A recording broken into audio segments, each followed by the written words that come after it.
Assalamu alaikum wa rahmatullahi wa barakatuh.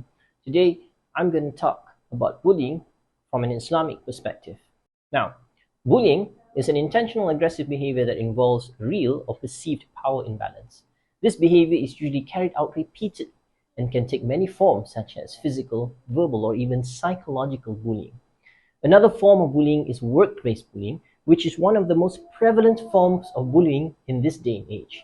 Over a third of Malaysian population experience workplace bullying, and majority of these consists of women. Bullying can severely affect individuals in the short and long term and have both an emotional and social impact. It is an unacceptable behavior and is prohibited in Islam. Bullying is a form of oppression and is actually a sign of weakness, because the oppressor is either doing so out of need of something or even out of ignorance.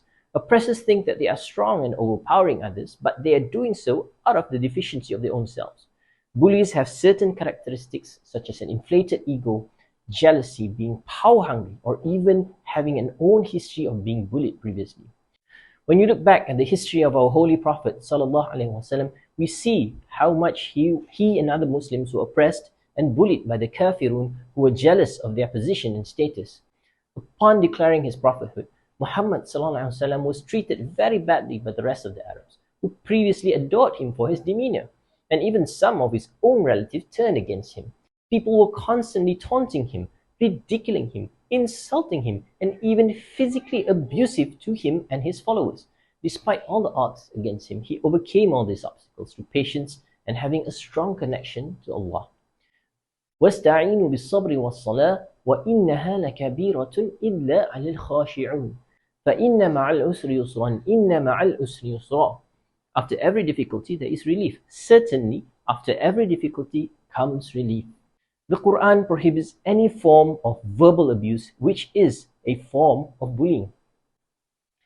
يَا أَيُّهَا الَّذِينَ آمَنُوا لَا يَسْخَرْ قَوْمٌ مِّن قَوْمٍ عَسَىٰ أَن يَكُونُوا خَيْرًا مِّنْهُمْ وَلَا نِسَاءٌ مِّن نِّسَاءٍ عَسَىٰ أَن يَكُونَ خَيْرًا مِّنْهُنَّ ولا تلمزوا أنفسكم ولا تنابزوا بالألقاب بئس الاسم الفسوق بعد الإيمان ومن لم يتب فأولئك هم الظالمون. Al-Hujurat verse 11. Allah clearly lays out instructions for us not to ridicule and defame one another. This verse specifically prohibits verbal abuse, which is a form of bullying. So, how do we deal with bullying?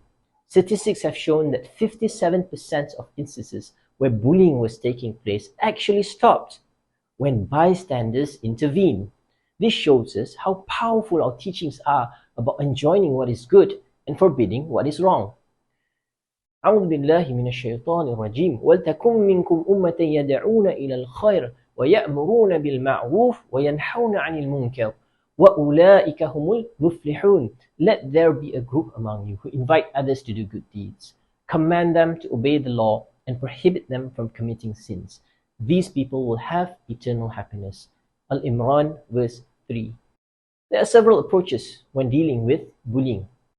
Number one, sometimes we need to ignore it and walk away. In situations where no one is being hurt, it is actually better to walk away rather than give it attention.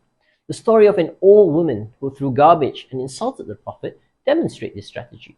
He responded with kindness and compassion, which may at times soften the heart of the bully. Number two, stand up and speak for yourself. Islam allows us to stand up and defend our honor. وَقَاتِلُوا فِي سَبِيلِ اللَّهِ الَّذِينَ يُقَاتِلُونَكُمْ وَلَا تَعْتَدُوا إِنَّ اللَّهَ لَا يُحِبُّ الْمُعْتَدِينَ. We are told in the Quran to confront those hurting us.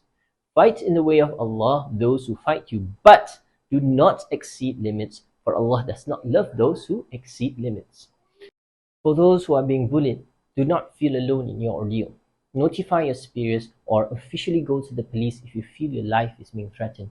If you are suffering to the extent of having psychological symptoms such as panic attacks, anxiety, or even depression, get immediate help by referring yourself to mental health services available. Wallahu a'lam. Wassalamu alaikum wa rahmatullahi wa barakatuh.